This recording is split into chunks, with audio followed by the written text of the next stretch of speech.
Good morning and welcome to NASA's Jet Propulsion Laboratory in Pasadena, California. I'm Veronica McGregor of the Digital News and Media Office.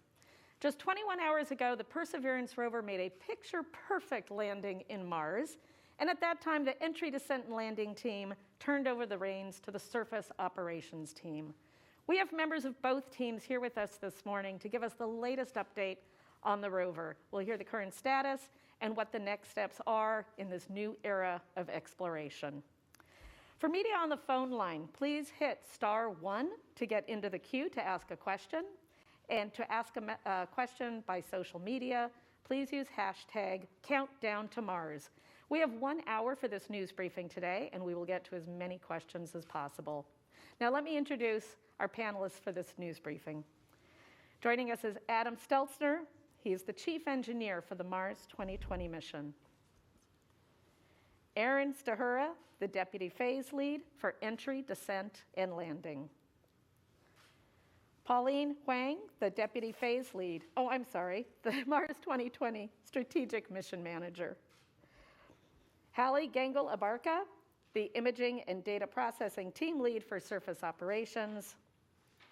And Katie Stack-Morgan, the Deputy Project Scientist. And we will begin with Adam. Thank you, Veronica. The team is overwhelmed with excitement and joy to have successfully landed another rover on the surface of Mars. This rover is an epic effort. It represents 8 years of hundreds of engineers at the laboratory, thousands around the world, a total of over 4,000 human years of investment. When we do such investments, we do them for humanity, and we do them as a gesture of our humanity. When I think back on our human space exploration, I am brought to remember the images that bring us as humans into that process. The first of which is the iconic image of Buzz Aldrin taken by Neil Armstrong on the Sea of Tranquility on July 20th of 1969. We were there with Buzz on the moon in that image. The next is Saturn, seen from Voyager 1 spacecraft, looking back at the planet after the first encounter. As a youth, this image brought to life the experience of space exploration. Another one from the 90s, the beautiful Pillars of Creation, taken by the Hubble Space Telescope, the image released April 1st of 1995. How many people were brought into the act of exploring space by these fantastic, iconic images? Well, we can only hope in our efforts to engineer spacecraft and explore our solar system that we might be able to someday contribute yet another iconic image to this collection. And I'm happy to say that I'm hopeful that today we can with this.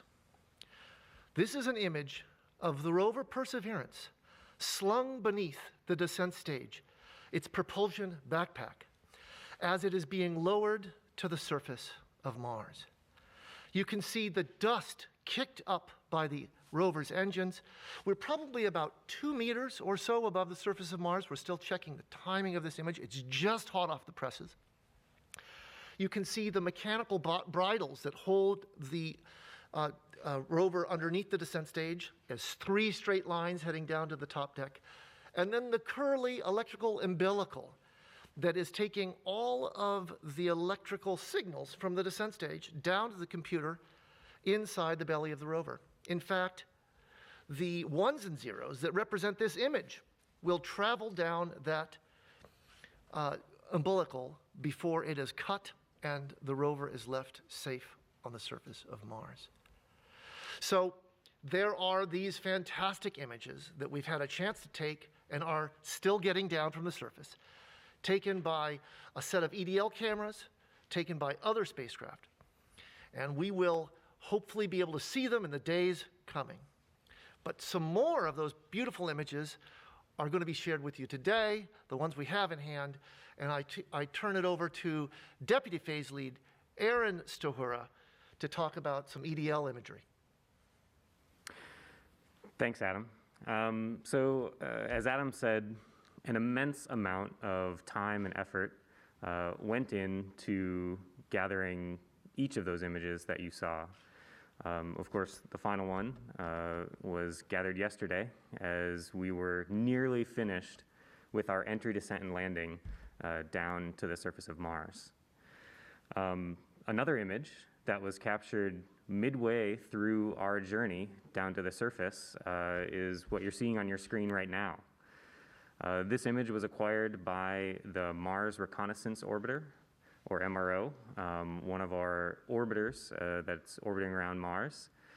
You can see here in the zoomed in part of the image in the upper right, our spacecraft with a fully inflated parachute and hanging underneath it our protective entry capsule. Like Adam said with the descent stage, or the descent stage downlook image, we're still figuring out the exact timing of when this image was taken as well. It's even possible that we had already come out of the protective entry capsule and we're coming down on rockets to the surface, but we haven't quite analyzed this enough to figure that out. If you look just below to the little circle that you see on the screen, this was our eventual touchdown point. You can see it's near the delta that we've talked about that's so interesting to the scientists, and we'll get some updates on that coming up here. But just to give you an idea of all of the things that had to go correctly for us to make it to this point, at the point that that image was acquired, we had already undergone entry into the Martian atmosphere right on time, traveling at 5.3 kilometers per second. We already had undergone the searing heat of entry and pulled somewhere around 11 Gs of force as we decelerated quickly while entering the atmosphere. And we had steered our path through the atmosphere of Mars using thrusters and lift from our vehicle so that we could zero in on our eventual target here in Jezero Crater. So speaking of our target in Jezero Crater, I have another image to share with folks, if we could put that up. This was an image captured by our rear hazard avoidance camera. So this is looking backwards from the Perseverance rover's perspective. When I look at this image, first of all, I feel a great sense of relief. And second of all, I see a landing site that looks relatively safe, free of boulders, free of cliffs, free of great slopes. And that's what we spent a lot of time and effort, making sure that we identified those spots on Mars so that we could safely set the rover down in what we considered the best possible spot. One of the other things that is possible that we could get here is as we continue to get more higher resolution imagery down. This is just a thumbnail that we're looking at. We might even be able to see bits of the delta in the distance.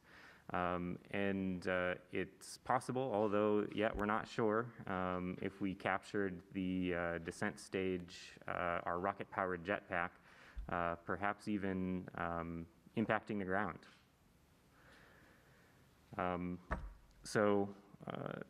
We'll look forward to that and see if we, get some more data coming down in the coming hours and days. But in the meantime, we can check in on the status of the rover and see how it's doing. And for that, we have Pauline. Thank you, Aaron. So I'm going to talk to how the rover's been doing on Mars. I'm happy to say that the rover is doing great and is healthy on the surface of Mars and continues to be highly functional and awesome, and I'm exhilarated. So currently it is 1 p.m. on Mars, for those that don't think in Mars time like the surface team does. Power system is nominal, including our comm systems are nominal. Yesterday we had 3 highly successful UHF relay passes where we sent data via our 3 different Mars orbiters, via Odyssey, Trace Gas Orbiter, and MRO, and we got some excellent data that we're about to show you from those. Also, all that data relayed through our deep space network and all came down. So we got more rover engineering data and imagery, which we're about to talk to.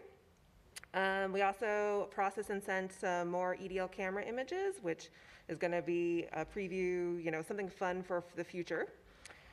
We successfully fired our pyros on the rover. So a lot of the rover hardware is actually essentially bolted down on some level for safety reasons. And then once we land successfully on Mars, we actually start to undo those fastens.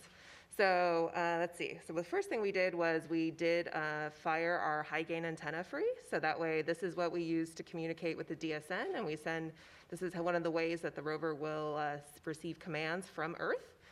And then we also fired our hazard avoidance camera covers. And so you're going to see there's the back side and the front side cameras. And you're going to see one of the images of the covers now deployed. And a beautiful image that we're going to show you in a minute.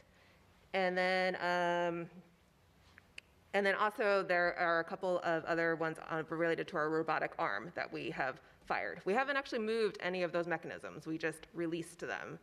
So, and the next step after that is, and the one other thing I was going to mention about communication system is that we did successfully command into our low gain antenna, which is this one right here, just because this one, the high gain antenna has not been successfully tested yet. And actually, I think right now on Mars, we are now getting data to see if our high gain antenna is green and nominal. But yeah, we were successfully able to send commands through our low gain, and the rover's doing well. And for the next coming days, and the other thing I was going to mention is that EDL landed us in a very flat, safe surface. So we're only at 1 degree tilt. So that's super flat for the rover, which is great. And we're actually if you look at the image of our landing site where our dot is, do you mind bringing that image up? Yeah, so if you see the landing spot, the rover's actually, the backside of the rover is pointing southeast, while the front is pointing, sorry, did I just say that right? The front of the rover is facing southeast, while the back is facing north. So when you look at the hazard camera data that we're about to show you, the back of the rover is actually looking toward the delta area, and the front is actually looking downward. So just to give you guys a little idea of the orientation of the rover at landing. And so I'm just going to move on to talk about what we're going to do for the next coming days over the weekend. So now that we've landed, we're going to do a series of hardware checkouts just to make sure everything's functioning and is doing well. And so we're going to do all of our instrument alignment checks on all of the rover. We're also going to do a helicopter checkout, which is at the bottom of the rover. We are going to proceed with our mast deploy, which is which has our mast instruments and cameras. So once that is successfully deployed, which will be on Saturday, we will proceed by taking lots of images with our mast camera, including we're going to do a deck panorama of the rover, and we're also going to do a full panorama of our landscape around us. It will take a little while to downlink all of that image data, but we do anticipating getting a lot of it over the weekend, just given the throughput through our orbiter assets. So we do think we're going to get a lot of good image data, assuming everything stays as nominal and per plan. down by Monday. So a lot of that data is going to be taken on Saturday, and we'll get it all on Sunday, and we'll see how all that goes. And then after that, we're going to prepare to upgrade the rover's flight software. So we actually landed on the cruise EDL flight software, as we call it, and now we're going to upgrade to the latest flight software for the surface team to use. And so that will be the next thing we do, is starting to prepare for that flight software transition. And once we get into surface flight software, we'll be fully ready to begin the next set of checkouts and upgrades with the robotic arm and other events on the rover. So a lot of exciting stuff. Okay, I'm going to hand it over to Hallie now, and she's going to talk to the really cool images we received last night. So, thank you, Pauline. So as was mentioned, yesterday we received our very first set of instrument data products. So what we've received so far is our front and rear hazard camera images. So the front haz cams, as you can see in this image from when the vehicle was in ATLO, in the very front of the rover we have the 4 cameras, which are our front hazard cameras. So as Pauline had mentioned, when we landed yesterday, we had the cover still on these cameras. So if we take a look at the first touchdown image that we received, can we pull up the? So the first front hazcam image that we received with the cover on, it was still a black and white image, and it looked a lot like what Curiosity looked like when we landed. Low resolution, black and white imagery. Over the next few hours, after we deployed the cover, we were able to actually get down the full resolution color imagery. So this is a picture of with the covers still on. And then if we go to the next one, now we have our somewhat lower resolution, but really high resolution compared to what we've seen before on other previous missions, and now in color. So this is our first color front hazcam image and our first color image from the surface of Mars. This is not a color corrected product yet, so we'll be continuing to work. Our team has been working up until 5 o'clock this morning, and we'll continue to be working hours like this over the weekend to get data as quickly and accessible out to the public. So this is an incredible achievement, and there's one other image I want to show. So one of the amazing things about these cameras is they're actually, as I mentioned, they're 20 megapixel color cameras, and we can actually basically take a small subset of that image and receive that. So what this image is of the wheel on the surface of Mars. It's the front right wheel, and we have now actually seen what it looks like right underneath the wheels. We have imagery like this that we will be releasing to the Raw Images website probably later today. Our team is just actively working on processing that data and getting that ready.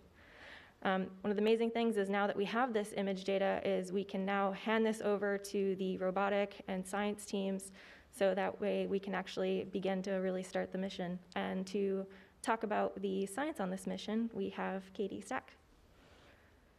Thanks, Hallie. So to say that the Perseverance science team is excited for this rover to be safely on Mars is an understatement. We've been waiting years for this moment, and we're finally here. And so we found out just minutes after we heard that the rover was safely on Mars where our landing site was, and that was really incredible. And so here we are. We found out we're about 2 kilometers from the Delta. But you know what? The science team was ready. One of the activities that we did for years before arriving here on the surface of Mars was to prepare a geologic map of the surface of Mars where we thought we were going to land. So you can see that here. So what you were looking at previously was a picture of a base map put together from images from the HiRISE camera that's orbiting Mars. And so what we did as scientists, we mapped out the geologic units present in this landing site, and that's what you can see these different colors mean. And so between us and the Delta, we have a lot of interesting science to do. And so if you can we'll zoom into the area where we landed. We can go to the next image. Yes, so here we are. We landed in an area that the science team informally calls Canyon de Chelly, after the National Monument in Arizona, and we'll name all of our rock targets on the surface of Mars after targets in this area. And what we can see here is that in true JPL EDL fashion, the engineers got us right on a very interesting geological contact. And so what we see here is we have the green unit, which we call the fractured unit, and that's based on textures that we see in these images from orbit. And we have where we landed, which is on these tan units, which are fractured and rough as we see them in the orbiter images. And we landed, thanks to TRN, on a smoother area shown in that dark tan. And so one of the first things that we as scientists are interested to know and to talk about is what these rocks really mean. And we've been looking at these orbiter images for years now, but now we've got images from the surface of Mars, so we can start making those connections between what we think we see from orbit and what we thought we've seen from orbit to what we're now seeing on the ground.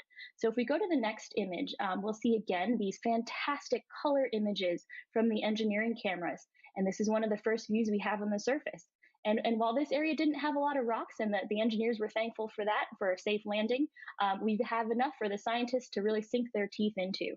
And one of the things that the scientists have first started to think about when we look at images like this is what the rocks are made of and what they look like. And so we're picking out different colors and tones and textures to try to figure out what these rocks might represent and what depositional process might have put these rocks on the surface of Mars.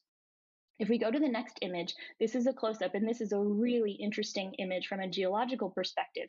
So what we see there by the edge of the wheel is a rock, and one of the first things we noticed was that it has a lot of holes or vugs in it. And there are a number of different geological processes that can make holes in a rock like that. And so the science team is now thinking about what this might mean, and one of the questions we'll ask first is whether these rocks represent a volcanic or sedimentary origin. And both of those would be equally exciting to the team, so we can't wait to find out. So we'll be looking forward in the coming weeks and months as our instruments get checked out to look closer at these rocks to help inform our plans for the future and what we're going to learn on the surface with Perseverance. So we can't wait to get this science mission started. And with that, I'll hand things back over to Veronica. All right, thank you, Katie. All right, we're going to go to the phone lines now with questions, and the first person up is Bill Harwood with CBS. Go ahead. Oh, thanks, Veronica. Can you hear me? Yes, we can. Go ahead. Just making sure. Yeah, I had a question for Pauline, if I can. First of all, the pictures are fantastic, so really great to see those. But Pauline, yesterday we were told about the software upgrade you guys have planned. Can you give us a little more detail on that? When does it start? How do you make sure that's safe? And I mean, you know, when I do stuff like that on my home computer, I'm always scared it's not going to boot up when I get done. How do you ensure the safety of it, and what does that new software package bring you for the surface mission? Thanks. Sure. Yeah, so I'll just add that we actually did this exact same thing on our MSL rover that landed, 7 years ago. And so we actually did a very similar process, and we had a lot of heritage on how we did this. So we landed with the cruise EDL flight software because that's what the EDL team needed to land the rover. And so it's always been kind of part of our baseline plan to then transition to our surface flight software, which gives us all the capability we need to fully operate our rover. And we actually do this in over a 4-stall period. So we actually take it very slowly and deliberately. One of the first things we do is we just check. We have 2 computers on the rover, our prime and our backup computer. And so we actually do a checkout of the backup computer before we do the full upgrade first, and we also do some checks on the software, all that. And then we go ahead, and the first thing we do, and I should add that the surface flight software is already on the rover. It's been sitting there, and it's ready to go. So it's a matter of just kind of switching the pointer, as you say it, like you kind of move your computer to no longer look at this software. Now let's go look at this one instead. So what we're going to do is we're going to temporarily point the rover to the surface flight software, and we call it a toe dip sol. And we're just going to actually toe dip, and we're going to do a series of things on that toe dip. We're actually going to just do a calm checkout, just confirm everything's good. And then because we only can command the rover once a day, all of this is pre-sequenced, and we have it all on the shelf ready to go. So the rover's already going to then automatically switch back its pointer to the cruise flight software, and then go back to the state that we know of as today, that we know is all good. And then the team will then analyze the data, make sure that everything went well in the surface flight software, and then we'll go ahead and give what we call the go no go to officially transition to surface flight software. So we actually do a very set of deliberate steps to get to that part. And then once we do it on our prime computer, then we have a couple of sols to do it on our backup computer and a series of go, no go events to do that. So that's why it takes about 4 sols to do that. Okay, I'm going to read out a question from social media. This comes from Pablo on Twitter. This is a question we get a lot, so it would be great to hear the answer to this. Why aren't all the cameras on the rover color? Why do you still take black and white pictures? I'll jump on this one a little bit. So a lot of our cameras on this vehicle actually are color for the first time. One of the reasons, though, that you do want to have black and white versus color is we actually bring this data down. When we downlink this data, it actually is for the most part black and white or color JPEG. So when we are bringing this data down, we actually have to, conserve data volume. So if we have black and white data, typically some cameras are just, that's a better format for it, but it actually allows us to bring down higher quality data. Now that we have better cameras and better equipment, now we can actually bring down color images from this rover. And almost all of the cameras on this vehicle actually will be color. All right, thanks. We're going to go to the phone line next to Marcia Dunn with the Associated Press. Yes, hi. How many pictures have you gotten back so far since descent entry? And of that, how many were of descent and how many are surface? And I'm wondering what any audio back from the mics coming in. And lastly, as you were seeing this picture of the rover being descended on the bottom of the crane, tell me what the reaction was like when that picture was seen by the team. Thank you. Well, I can jump on certainly the last part of that question right away. So we're still getting the data down from the cameras that were taking pictures during entry, descent, and landing, so we don't have all of that quite yet.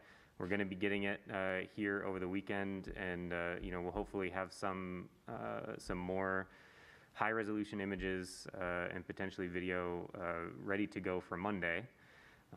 So we're all chomping at the bit, and I can definitely say that when we saw this image, I think we can flash it again, but seeing the rover hanging underneath the sky crane, underneath our rocket-powered jetpack, I mean, this is something that we've never seen before. It was stunning, and the team was awestruck, and there was just a feeling of victory that we were able to capture these and share it with the world. And I'll just add, I don't know if Hallie has any more data, but for how many pictures we've received so far, I don't think we have those at our fingertips, but we could definitely find that for you guys. I can just say that we have gotten a number of what we call the thumbnail images. So we have gotten more than I can count, right? So I was just scrolling through all of the imagery we've gotten so far and that we're processing through, and it's higher number than I can say on my hands. So that's why we can't give you an exact number right now, but we can definitely get you that data going forward if you guys would like that. And I could just say that inside the Surface MSA, when we first saw this image, it was exhilarating. The team went wild. I mean, we were just, actually the two images, I would say, we saw this image, and then we also saw the post-cover deploy image, and both images the team just went crazy for. The science team immediately started looking at all those rocks and zooming in and going, what is that? It couldn't have been better. We were just kind of like on cloud 9, and all of us were just saying we were kind of in this weird dream-like state. We're like, we can't actually believe that this is what we're seeing like right now at this moment, and that the image from EDL, I mean, just the clarity and just the reality of it, I mean, it was just unbelievable, and kudos to our imaging science, Justin Mackey, for getting these images up into the MSA for all of us to just like gaze in awe at last night. So it was pretty amazing. And I'd like to add, as a scientist, we're used to the engineers showing us animations of the rover, and that's at first what I thought this was, and then I did a double take and said that's the actual rover. And just to think that the last time I saw the rover like this, it was in the high bay at JPL, is just incredible. And I can't believe that I'm now seeing the rover on its way to the surface of Mars. And the science team, Pauline wasn't kidding. As soon as we got that color image from the surface of Mars, our chats just lit up with the science team saying, look over here and look over here. And that's exactly what we were hoping for. And we can't believe that we're really doing science now on the surface of Mars. Okay, we're going to take another question from the phone line. Mike Wall of space.com. Go ahead. Thank you all. Just to follow up on that previous question, do you guys have any indication yet whether the EDL mic worked, and if you did get audio to accompany those amazing photos? And if you don't know that yet, when do you expect to actually get confirmation that you were able to capture audio? Thank you. So we don't know that quite yet, and I would hope, if things go well, sometime over this weekend, we may get an indication of whether we have that audio, and maybe get it down late this weekend, early next week. Great, thanks. Okay, next, Eric Berger of Ars Technica. Hi, congratulations everyone on such an amazing landing yesterday. Wondering if someone could talk about how this landing went with respect to Curiosity. Did you learn anything important? Were there any key differences besides the terrain navigation? And was there anything off nominal when you've looked at the data, such as you've gotten so far about the landing, that in retrospect maybe scared you, or maybe not? Maybe everything went perfect. Thank you. Eric, I'll take that one. You might recall that in Curiosity's landing, it all went beautifully. A couple weeks later, we were able to dig deep into the details and see a couple of things that were surprising. So I don't want to suggest that there may not be things that are surprising in Perseverance landing, but certainly last night went as smoothly as we could have wanted it to go. And, TRN taking us to a almost pool table flat landing site with rocks small compared to the size of the rover's wheels is exactly what we were hoping for. So the day went very, very well. We will, as we always do, comb with a fine-tooth comb through the detail and look for any anomalies that might teach us how to do our jobs better in the future. But we didn't see any huge ones that stuck out yesterday. All right, next we'll go to Sarah Kaplan with Washington Post. Congratulations. I was hoping that Katie could talk about, sorry, I have feedback from my computer. I was hoping that Katie could talk about, what we think this landing site is, these rocks are, those fractured units, what might they represent, and where in Mars history is the rover right now, geologically speaking? Yes, absolutely. So Perseverance landed on the crater floor of Jezero Crater. And what we know about this area, at least from orbit, is that it has a composition similar to that of volcanic basalt. And so for a long time, scientists have thought that this could be a lava flow that we've landed on. But more recently, especially with experience with Curiosity, which has seen almost exclusively sedimentary rocks, we've started to re-examine that assumption about whether everything we're seeing with a basaltic composition is actually lava. And so this is the big question for us. Are we looking at volcanic or sedimentary rocks? And those are the two, I think, dominant hypotheses that are out there right now. And Perseverance has the payload to help us figure this out. And so we can't wait to use our instruments, because really you have to look at the fine detail and texture in the rocks to make that distinction. And we've learned that from previous Mars rover missions. And so with the fractured unit that we have, what we know from orbit is that it has a mineral called olivine. And that's a mineral that's very interesting to us. And thoughts are that this could be an explosive ash deposit deposited into Jezero. On the other hand, we are in an ancient lake basin, and these could be lake sediments that we're seeing. And so in order to figure this out, we really need to get our cameras turned on. We need to take images of the rocks, and we need to get compositions back to learn more about those two things together to figure out what the depositional interpretation of these rocks might be. So those are really the big questions that I think we have right now, and those are hypotheses we've developed from orbit, and we're looking to test those on the ground. In terms of where we are in Mars history right now, we think that Jezero crater is about 3.8 to 3.9 billion years old. And so the deposits within the crater are a little bit younger than that.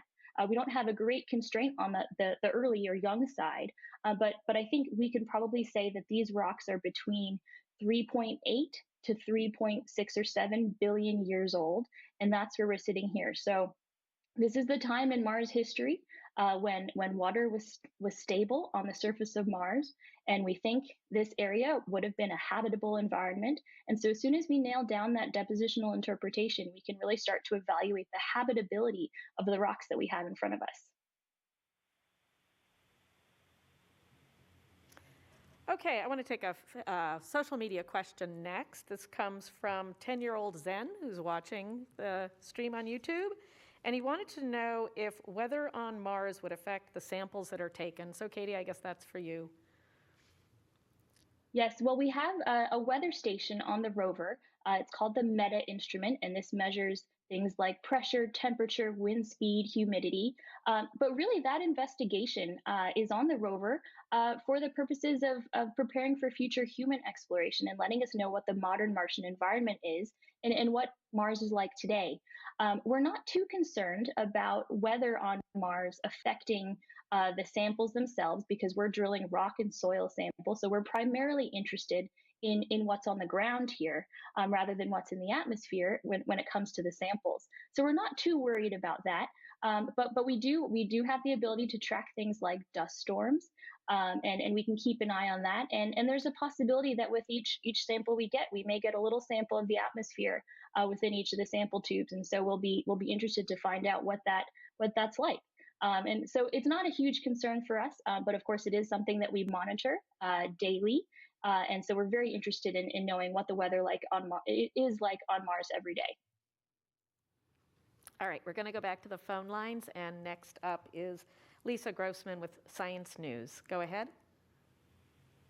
Hi, thanks for taking my question. This is really exciting. I have a question for Katie that kind of echoes Sarah's question. I want to know more about those porous-looking rocks that are right near the wheel. Do you have any ideas about specifically what those look like? Do they remind you of anything you've seen on Mars before, or are they something totally new? And then I have a follow-up question if we have time after that. Okay. Yeah, sure. So there are a couple things that we've looked at and thought about already with these rocks. And of course, these are just our first impressions.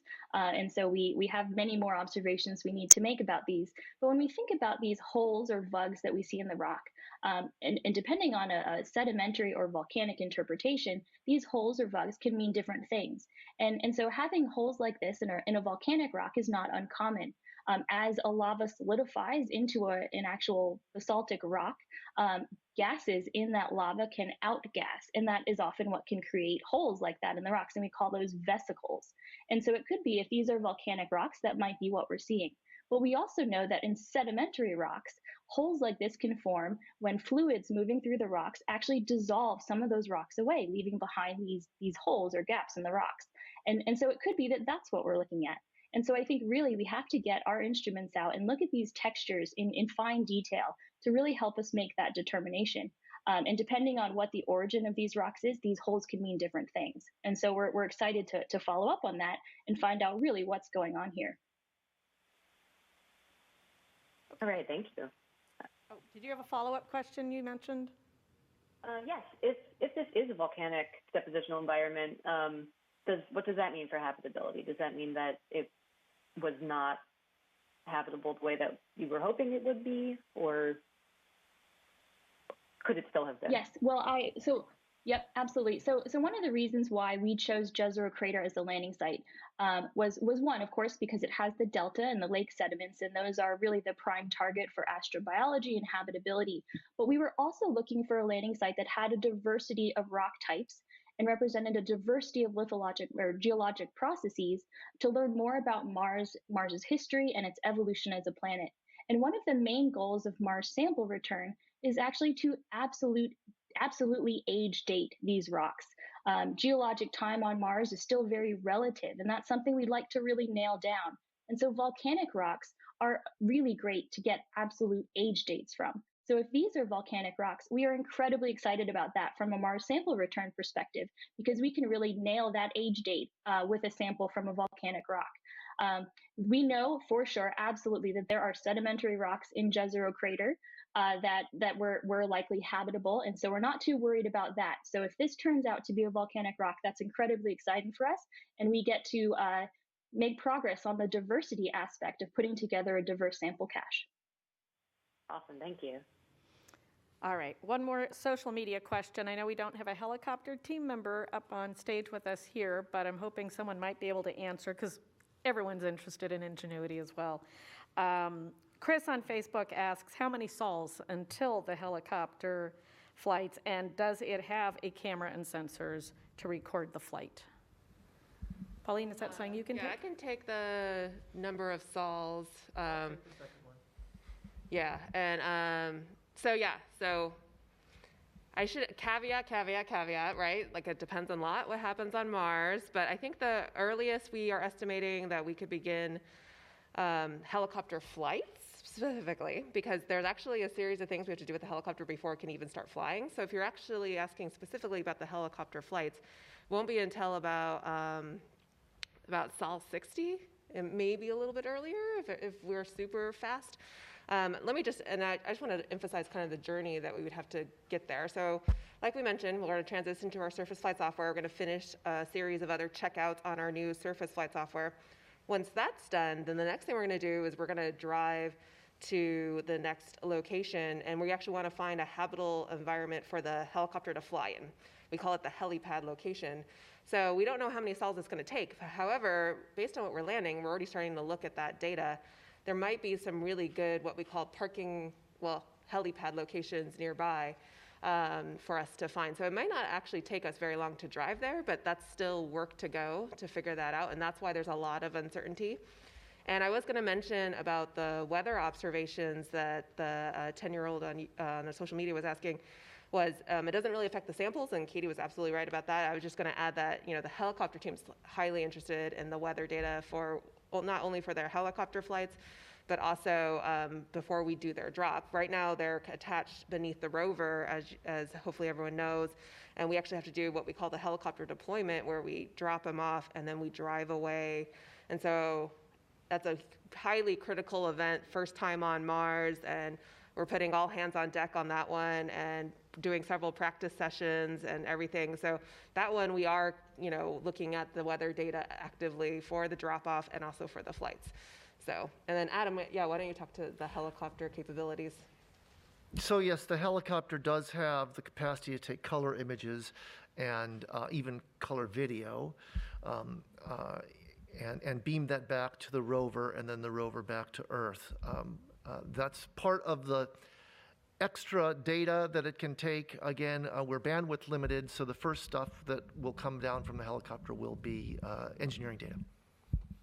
And I understand, Adam, that the rover can take images of the helicopter. Yes, of course. Which might be the best of all. Yes, but both. The rover certainly will be imaging the helicopter as the helicopter spools up its rotors, does its checkout. We'll actually have some video of that available to us, and then we will we'll watch, do our best to watch from the rover the helicopter's flights, and then the helicopter itself also has the cameras mentioned.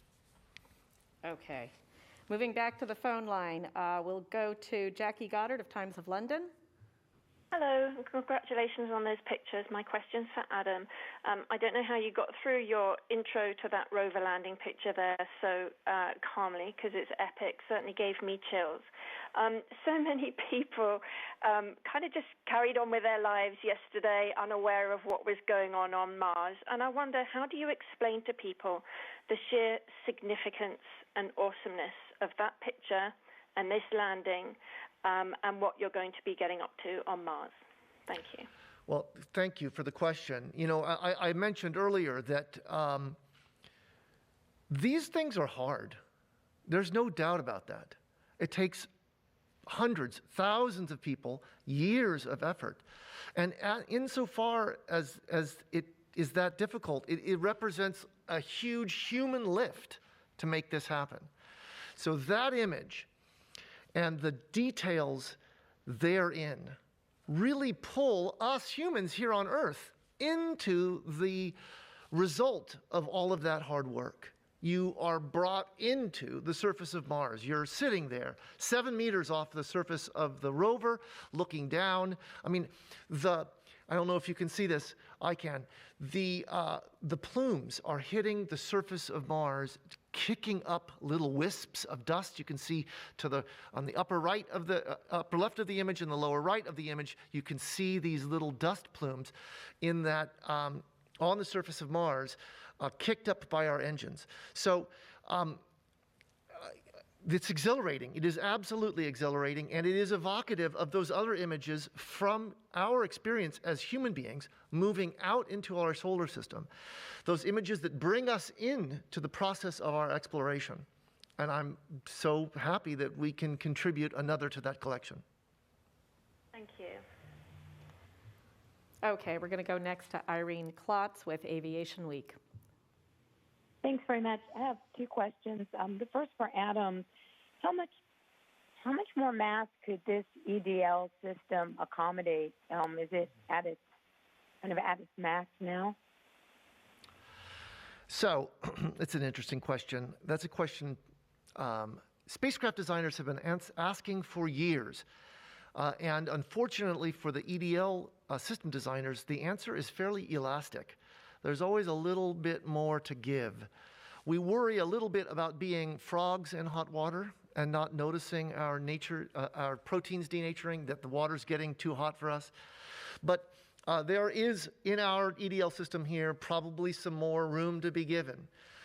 And with the next expeditions, we will always be carefully monitoring the risks we take on as we look to expand the performance of our entry, descent, and landing systems. Thanks, and I'm not sure who would be best to answer this question, but I was curious how the selection of the helipad will be made. Is that going to be primarily with mass cam images once that system's operational, or what other tools are available to make that call? Most of it will actually be using the engineering camera data. So that will be sufficient to determine the helipad imaging.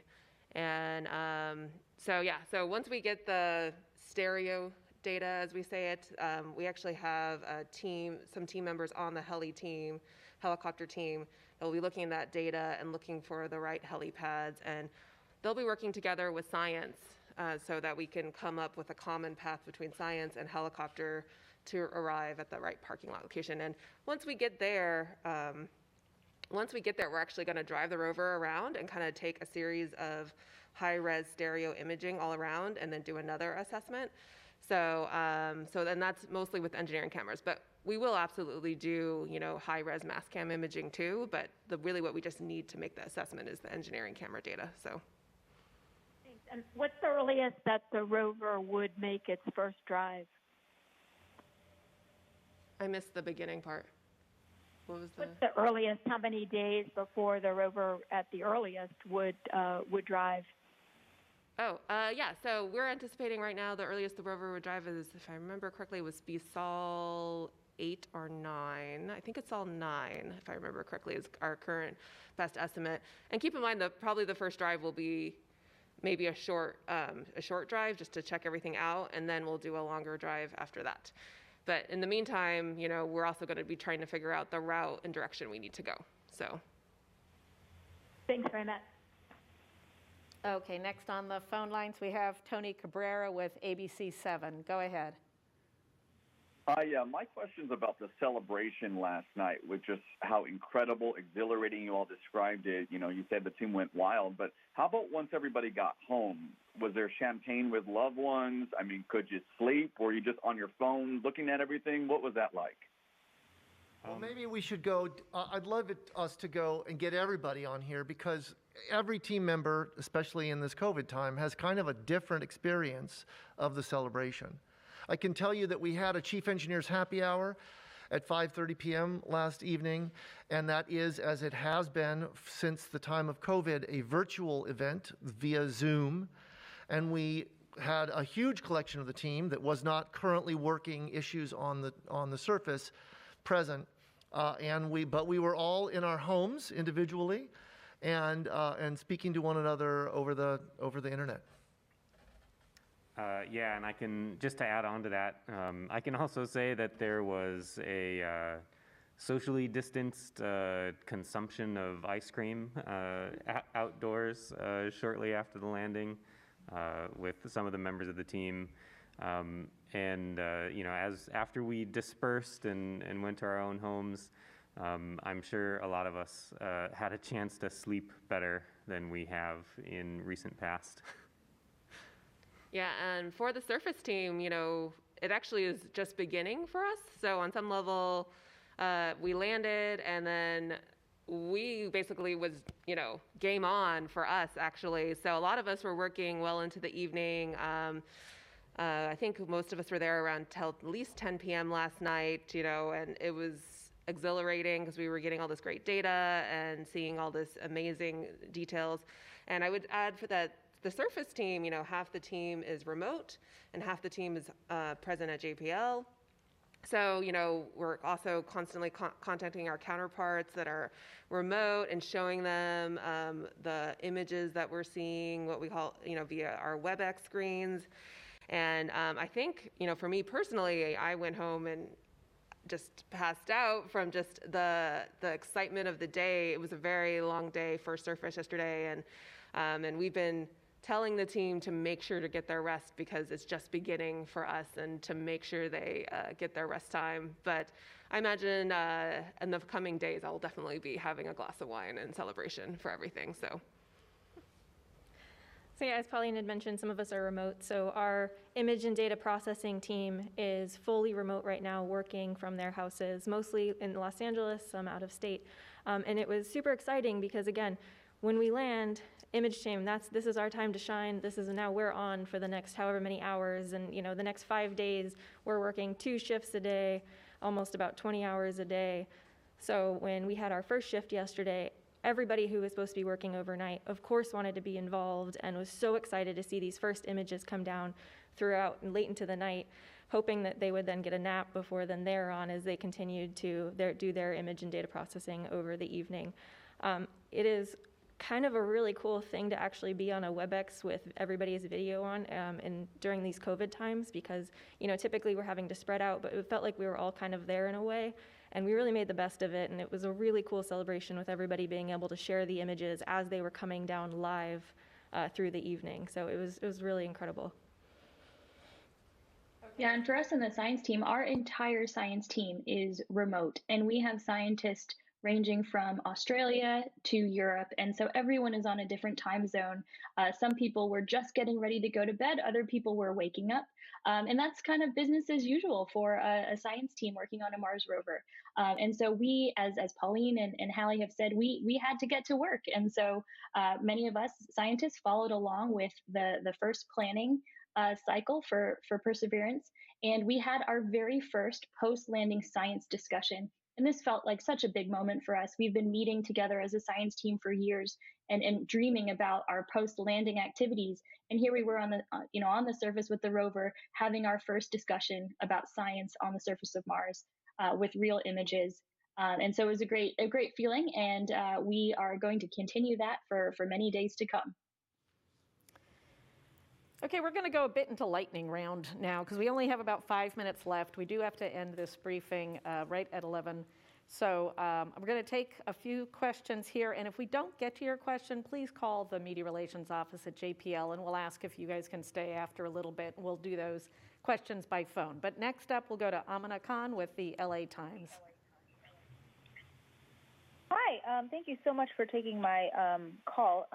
Katie, on that point, it would be great to be a virtual fly on the wall in these science discussions. And I know there's so many different scientists, hundreds with different goals and different favorite targets. What are some of the, I guess I would call them friendly arguments happening among science team members about which target they should go to first and why? What are some of the compelling and competing arguments they're making for their targets of choice? Yes, well, we've only just started this process. And really, we got these first images done last night. And so the discussions are just beginning. And this is a period of time which is really great because I think the scientists feel very free to share their first thoughts and interpretations. And so, people throw out some wild guesses, and that is great. And that's exactly what we need to be doing as we're trying to figure out what it is we're looking at. And what the science team will transition while the rover is updating its flight software, which Pauline was mentioning. The science team is going to have a special meeting to talk about some of these things for the first time and say, okay, where is our next location that we want to drive to when the rover is checked out? And what is that location where we want to dig in and really use the rover's instruments? And so the science team is about to engage in that conversation. And we haven't had it yet, but we'll have it in the next couple of days with the idea that in about a week or so, we'll have consensus on where we want the rover to drive and what direction we want it to drive in. And so, of course, everyone, as you say, everyone has their own opinions and own perspectives, and it's really great to get those out into the forum of the science team. But many of us have done this before, and somehow we're able to get a 450-person science team in the same direction. And so that's one of our tasks that we have in the coming week. Are there any examples of prime targets that, I know it's still early, but are there any things that have struck your fancy so far? Well, yes. So as I mentioned, we landed right next to this very important geologic contact. And so I think one of the first decisions that the science team is going to have to make is where along this contact do we think we'll have the best exposure of rocks to make our first really detailed investigations. And so we'll be looking closely at the orbiter images and the images we have on the ground to try to identify that location along this contact. Thank you so much. All right. I want to thank everyone who came here today to give us taking the time away. And I know some of you on Mars time and crazy schedules. Thank you for being with us. We do need to wrap right now. If we didn't get to your question, we apologize, but please do call our office and we will get you set up to do a phone interview. Want to remind everybody that we'll be back on Monday, February 22nd, with another news conference that will take place at 11 a.m. Pacific time, 2 p.m. Eastern time. And between now and then, you can always follow the mission by going to, there we go, go.nasa.gov/Mars2020 toolkit. On that site, you will find all the latest news about the mission. You'll also find loads of fun features there, including a Mars photo booth and also a way to send your name to Mars on our next mission. Thank you so much for joining us today, and everyone have a great day on Earth and on Mars.